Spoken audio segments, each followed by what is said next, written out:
Okay, today we are finishing up second day of sawmilling. We're cutting poplar logs today. Yesterday we cut big pine. These are going to be interior paneling because of the grain. Interior paneling for our cabin.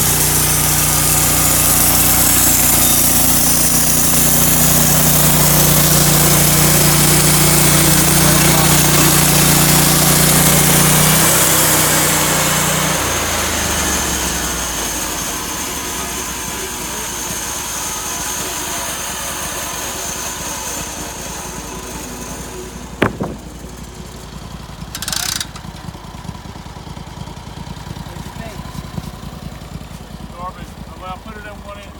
Okay. Can you get out We've got of a few more poplar logs to cut. I don't know if you can get out of that. Couple there.